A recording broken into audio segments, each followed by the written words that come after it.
12 best Gautam Buddha की कहानियां। अछूत कौन? कर्म बुरे की कहानी।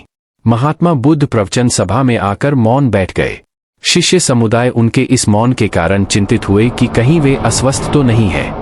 आखिर एक शिष्य ने पूछ ही लिया, बनते आप आज इस तरह मौन क्यों हैं? वे नहीं बोले तो दूसरे शिष्य ने फिर पूछा, गुरुदेव आप स्वस्थ तो हैं? बुद्ध फिर भी मौन ही बैठे रहे। इतने में बाहर से एक व्यक्ति ने जोर से पूछा, आज आपने मुझे धर्मसभा में आने की अनुमति क्यों नहीं दी? बुद्ध ने कोई उत्तर नहीं दिया और आंखें बंद कर ध्यानमग्न हो गए। वह बाहर खड़ा व्यक्ति और जोर से बोला, मुझे धर्मसभा में क्यों नहीं आने दिया जा रहा है? धर्मसभा में बैठे बुद्ध के शिष्यों में से एक ने उसका समर्थन करते हुए कहा, बनते उसे धर्मसभा में आने की अनुमति प्रदान कीजिए। महात्मा बुद्ध ने आंखें खोली और बोले, नहीं, उसे अनुमति नहीं दी जा सकती है क्योंकि वह अछूत है। अछूत? मगर क्यों? सारे शिष्य सुनकर आश्चर्य में पड़ गए कि भंते यह छुआछूत कब से मानने लग गए। महात्मा बुद्ध ने शिष्य समुदाय के मन के भावों को ताड़ते हुए कहा, हाँ, वह अछूत है। वह आज अपनी पत्नी से लड़कर आया है। क्रोध से जीवन की शांति भंग होती है। क्रोधी व्यक्ति मानसिक हिंसा करता है। इस क्रोध के कारण ही शारीरिक हिंसा होती है। क्रोध करने वाला अछूत होता है क्योंकि उसकी विचार तरंगें दूसरों को भी प्रभावित करती हैं। उसे आज धर्मसभा से बाहर ही रहना चाहिए। उसे वहां खड़े रहकर पश्चाताप की अग्नि में तप कर शुद्ध होना चाहिए। शिष्यगण समझ गए कि अस्पृश्यता क्या है और अछूत कौन है। उस व्यक्ति को भी बहुत पश्चाताप हुआ। उसने कभी भी क्रोध न करने का प्रण लिया। बुद्ध ने उसे धर्मसभा में आने की अनुमति प्रदान की। बुद्ध, आम और बच्चे, फेमस इन। गौतम बुद्ध किसी उपवन में विश्राम कर रहे थे। तभी बच्चों का एक झुंड आया और पेड़ पर पत्थर मारकर आम गिराने लगा। एक पत्थर बुद्ध के सर पर लगा और उससे खून बहने लगा। बुद्ध की आंखों में आंसू आ गए। बच्चों ने देखा तो भयभीत हो गए। उन्हें लगा कि अब बुद्ध उन्हें भला बुरा कहेंगे। बच्चों ने उनके चरण पकड़ लिए और उनसे क्षमा याचना करने लगे। उनमें से एक बच्चे ने कहा, हमसे बड़ी भूल हो गई है। मेरी वजह से आपको पत्थर लगा और आपके आंसू आ गए। इस पर बुद्ध ने कहा, बच्चों, मैं इसलिए दुखी हूं कि तुमने आम के पेड़ पर पत्थर मारा तो पेड़ ने बदले में तुम्हें मीठे फल दिए, लेकिन मुझे मारने पर मैं तुम्हें सिर्फ भय दे सका। बीता हुआ कल। गौतम बुद्ध की कहानियां। बुद्ध भगवान एक गांव में उपदेश दे रहे थे।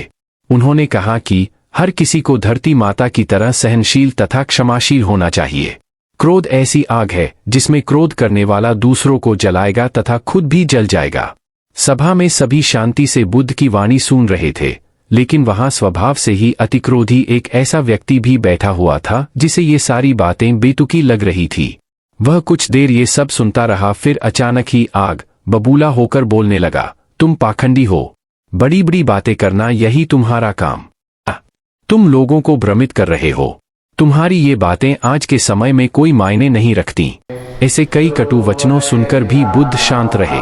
अपनी बातों से ना तो वह दुखी हुए, ना ही कोई प्रतिक्रिया की। यह देखकर वह व्यक्ति और भी क्रोधित हो गया और उसने बुद्ध के मुंह पर थूक कर वहां से चला गया। अगले दिन जब उस व्यक्ति का क्रोध शांत हुआ तो उसे अपने बुरे व्यवहार के कारण पछतावे की आग में जलने लगा और वह उन्हें ढूंढते हुए उसी स्थान पर पहुंचा। पर बुद्ध कहाँ मिलते, वह तो अपने शिष्यों के साथ पास वाले एक अन्य गांव निकल चुके थे। व्यक्ति ने बुद्ध के बारे में लोगों से पूछा और ढूंढते ढूंढते जहां बुद्ध प्रवचन दे रहे थे वहां पहुंच गया। उन्हें देखते ही वह उनके चरणों में गिर पड़ा और बोला, मुझे क्षमा कीजिए प्रभु। बुद्ध ने पूछा, कौन हो भाई? तुम्हें क्या हुआ है? क्यों क्षमा मांग रहे हो? उसने कहा, क्या आप भूल गए? मैं वही हूं जिसने कल आपके साथ बहुत बुरा व्यवहार किया था। मैं शर्मिंदा हूं। मैं मेरे दुष्ट आचरण की क्षमायाचना करने आया हूं। भगवान बुद्ध ने प्रेमपूर्वक कहा, बीता हुआ कल तो मैं वही छोड़कर आया गया और तुम अभी भी वही अटके हुए हो। तुम्हें अपनी गलती का आभास हो गया। तुमने पश्चाताप कर लिया। तुम निर्मल हो चुके हो। अब तुम आज में प्रवेश करो। बुरी बातें तथा बुरी घटनाएं याद करते रहने से वर्तमान और भविष्य दोनों बिगड़ते जाते हैं। बीते हुए कल के कारण आज को मत बिगाड़ो। उस व्यक्ति का सारा बोझ उतर गया। उसने भगवान बुद्ध के चरणों में पड़कर क्रोध त्याग का तथा क्षमाशीलता का संकल्प लिया। बुद्ध ने उसके मस्तिष्क पर आशीष का हाथ रखा। उस दिन से उसमें परिवर्तन आ गया और उसके जीवन में सत्य, प्रेम व करुणा की धारा बहने लगी। मित्रों, बहुत बार हम भूत में की गई किसी गलती के बारे में सोचकर बार बार दुखी होते और खुद को कोसते हैं। हमें ऐसा कभी नहीं करना चाहिए। गलती का बोध हो जाने पर हमें उसे कभी ना दोहराने का संकल्प लेना चाहिए और एक नई ऊर्जा के साथ वर्तमान को सुदृढ़ बनाना चाहिए। परिश्रम के साथ धैर्य भी। लघु कहानियां महात्मा बुद्ध की। एक बार भगवान बुद्ध अपने अनुयायियों के साथ किसी गांव में उपदेश देने जा रहे थे। उस गांव से पूर्व ही मार्ग में उन लोगों को जगह जगह बहुत सारे गड्ढे खुदे हुए मिले। बुद्ध के एक शिष्य ने उन गड्ढों को देखकर जिज्ञासा प्रकट की, आखिर इस तरह गड्ढे का खुदे होने का तात्पर्य क्या है? बुद्ध बोले, पानी की तलाश में किसी व्यक्ति ने इतने गड्ढे खोदे हैं। यदि वह धैर्यपूर्वक एक ही स्थान पर गड्ढा खोदता तो उसे पानी अवश्य मिल जाता, पर वह थोड़ी देर गड्ढा खोदता और पानी न मिलने पर दूसरा गड्ढा खोदना शुरू कर देता। व्यक्ति को परिश्रम करने के साथ धैर्य भी रखना चाहिए। सुख की नींद। गौतम बुद्ध की प्रेरक कहानियां। एक बार गौतम बुद्ध सिंसवा वन में पर्णशैया पर विराजमान थे कि हस्तक आल्बक नामक एक शिष्य ने वहां आकर उनसे पूछा, बनते, कल आप सुखपूर्वक सोए ही होंगे? हाँ कुमार, कल मैं सुख की नींद सोया। किंतु भगवन, कल रात तो हिमपात हो रहा था और ठंड भी कड़ाके की थी। आपके पत्तों का आसन तो एकदम पतला है, फिर भी आप कहते हैं कि आप सुख की नींद सोए। अच्छा कुमार, मेरे प्रश्न का उत्तर दो। मान लो किसी गृहपति के पुत्र का कक्ष वायुरहित और बंद हो, उसके पलंग पर 4 अंगुल की पोस्तीन बिछी हो, तकिया कालीन का हो तथा ऊपर वितान हो और सेवा के लिए 4 भार्याएं तत्पर हों, तब क्या वह गृहपति पुत्र सुख से सो सकेगा? हाँ भंते, इतनी सुख सुविधाएं होने पर भला वह सुख से क्यों न सोएगा? उसे सुख की नींद ही आएगी। किंतु कुमार, यदि उस गृहपति पुत्र को रोग से उत्पन्न होने वाला शारीरिक या मानसिक कष्ट हो, तो क्या वह सुख से सोएगा? नहीं भंते, वह सुख से नहीं सो सकेगा। और यदि उस गृहपति पुत्र को द्वेष या मोह से उत्पन्न शारीरिक या मानसिक कष्ट हो, तो क्या वह सुख से सोएगा? नहीं भंते, वह सुख से नहीं सो सकेगा। कुमार, तथागत की राग, द्वेष और मोह से उत्पन्न होने वाली जलन जड़ मूल से नष्ट हो गई है, इसी कारण सुख की नींद आई थी। वास्तव में नींद को अच्छे आस्तरण की आवश्यकता नहीं होती। तुमने यह तो सुना ही होगा कि सूली के ऊपर भी अच्छी नींद आ जाती है। सुखद नींद के लिए चित्त का शांत होना परम आवश्यक है, और यदि सुखद आस्तरण हो तब तो बात ही क्या। सुखद नींद के लिए वह निश्चय ही सहायक होगा। अमृत की खेती। Inspirational story in. एक बार भगवान बुद्ध भिक्षा के लिए एक किसान के यहाँ पहुंचे। तथागत को भिक्षा के लिए आया देखकर किसान उपेक्षा से बोला, श्रमण, मैं हल जोतता हूँ और तब खाता हूँ, तुम्हें भी हल जोतना और बीज बोना चाहिए और तब खाना खाना चाहिए। बुद्ध ने कहा, महाराज, मैं भी खेती ही करता हूँ। इस पर किसान को जिज्ञासा हुई। बोले, गौतम, मैं न तुम्हारा हल देखता हूँ, न बैल और न ही खेती के स्थल, तब आप कैसे कहते हैं कि आप भी खेती ही करते हैं? आप कृपया अपनी खेती के संबंध में समझाए। बुद्ध ने कहा, महाराज, मेरे पास श्रद्धा का बीज, तपस्या रूपी वर्षा, प्रजा रूपी जोत और हल है, पाप भीरुता का दंड है, विचार रूपी रस्सी है, स्मृति और जागरूकता रूपी हल की फाल और पेनी है। मैं वचन और कर्म में संयत रहता हूँ। मैं अपनी इस खेती को बेकार घास से मुक्त रखता हूँ और आनंद की फसल काट लेने तक प्रयत्नशील रहने वाला हूँ। अप्रमाद मेरा बैल है, जो बाधाएं देखकर भी पीछे मुंह नहीं मोड़ता है। वह मुझे सीधा शांति धाम तक ले जाता है। इस प्रकार मैं अमृत की खेती करता हूँ। मृत्यु के उपरांत क्या? Lord Buddha stories in Hindi. एक बार बुद्ध से मलु के पुत्र ने पूछा, भगवान, आपने आज तक यह नहीं बताया कि मृत्यु के उपरांत क्या होता है। उसकी बात सुनकर बुद्ध मुस्कुराए। फिर उन्होंने उससे पूछा, पहले मेरी एक बात का जवाब दो। अगर कोई व्यक्ति कहीं जा रहा हो और अचानक कहीं से आकर उसके शरीर में एक विषबुझा बाण घुस जाए तो उसे क्या करना चाहिए? पहले शरीर में घुसे बाण को हटाना ठीक रहेगा या फिर देखना कि बाण किधर से आया है और किसे लक्ष्य कर मारा गया है? मलु के पुत्र ने कहा, पहले तो शरीर में घुसे बाण को तुरंत निकालना चाहिए, अन्यथा विष पूरे शरीर में फैल जाएगा। बुद्ध ने कहा, बिल्कुल ठीक कहा तुमने। अब यह बताओ कि पहले इस जीवन के दुखों के निवारण का उपाय किया जाए या मृत्यु की बाद की बातों के बारे में सोचा जाए? मलु के पुत्र अब समझ चुका था और उसकी जिज्ञासा शांत हो गई। बुद्ध ने कहा, सबका हित करो। एक दिन एक व्यक्ति बुद्ध के पास पहुंचा। वह बहुत अधिक तनाव में था। अनेक प्रश्न उसके दिमाग में घूम घूम कर उसे परेशान कर रहे थे, जैसे आत्मा क्या है? आदमी मृत्यु के बाद कहाँ जाता है? सृष्टि का निर्माता कौन है? स्वर्ग नरक की अवधारणा कहाँ तक सच है और ईश्वर है या नहीं? उसे इन प्रश्नों के उत्तर नहीं मिल रहे थे। जब वह बुद्ध के पास पहुंचा तो उसने देखा कि बुद्ध को कई लोग घेर कर बैठे हैं। बुद्ध उन सभी के प्रश्नों व जिज्ञासाओं का समाधान अत्यंत सहज भाव से कर रहे हैं। काफी देर तक यह क्रम चलता रहा, किंतु बुद्ध धैर्यपूर्वक हर एक को संतुष्ट करते रहे। बेचारा व्यक्ति वहां का हाल देखकर परेशान हो गया। उसने सोचा कि इन्हें दुनियादारी के मामलों में पड़ने से क्या लाभ, अपना भगवत भजन करें और बुनियादी समस्याओं से ग्रस्त इन लोगों को भगाए। किंतु बुद्ध का व्यवहार देखकर तो ऐसा लग रहा था मानो इन लोगों का दुहक उनका अपना दुहक है। आखिर उस व्यक्ति ने पूछ ही लिया, महाराज आपको इन सांसारिक बातों से क्या लेना देना? बुद्ध बोले, मैं ज्ञानी नहीं हूं और इंसान हूं।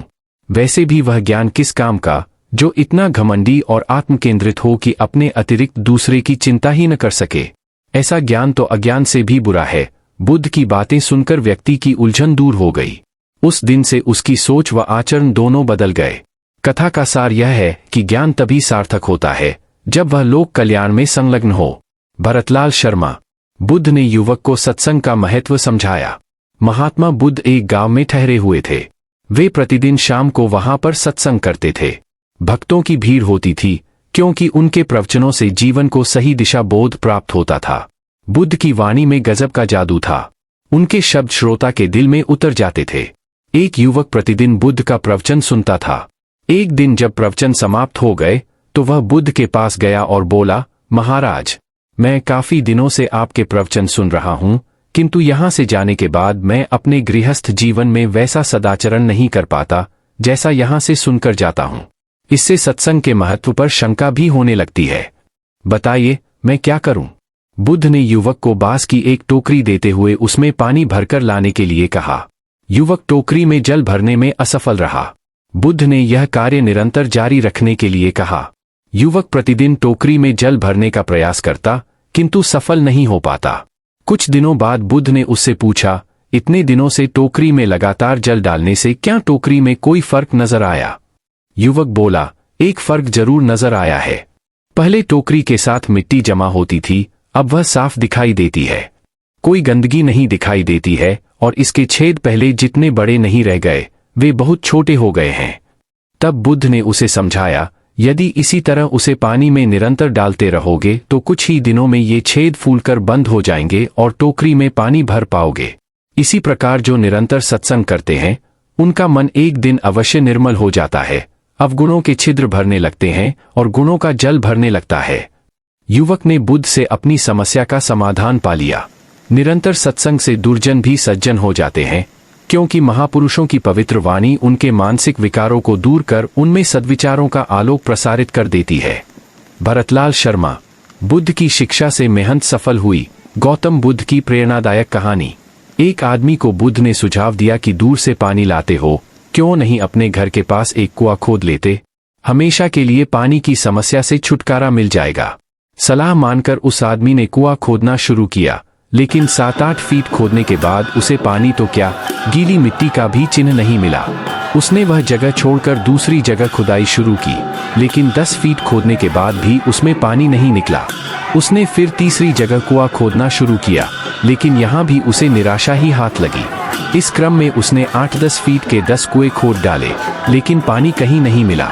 वह निराश होकर बुद्ध के पास गया। उसने बुद्ध को बताया कि मैंने 10 कुएं खोद डाले, मगर पानी एक में भी नहीं निकला। बुद्ध को आश्चर्य हुआ। वे स्वयं चलकर उस स्थान पर आए जहां उसने 10 गड्ढे खोदे हुए थे।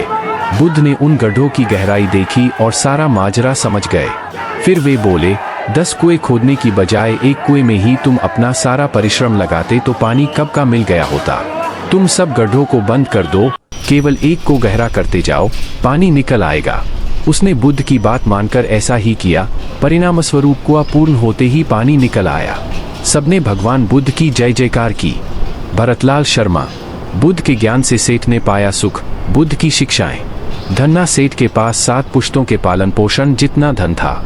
उसका व्यापार चारों तरफ फैला हुआ था, किंतु फिर भी उसका मन अशांत रहता था।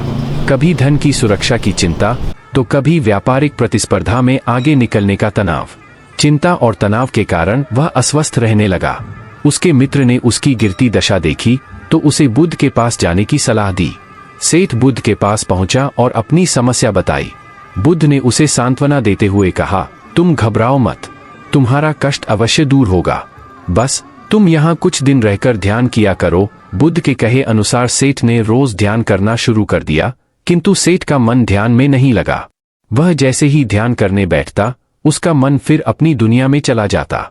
उसने बुद्ध को यह बात बताई, किंतु बुद्ध ने कोई उपाय नहीं बताया। थोड़ी देर बाद जब सेठ बुद्ध के साथ वन में सायंकालीन भ्रमण कर रहा था, तो उसके पैर में एक कांटा चुभ गया। वह दर्द के मारे कराहने लगा। बुद्ध ने कहा, बेहतर होगा कि तुम जी कड़ाकर कांटे को निकाल दो, तब इस दर्द से मुक्ति मिल जाएगी। सेठ ने मन कड़ाकर कांटा निकाल दिया। उसे चैन मिल गया। तब बुद्ध ने उसे समझाया, इसे ही लोभ, मोह, क्रोध, घमंड व द्वेष के कांटे तुम्हारे मन में गड़े हैं।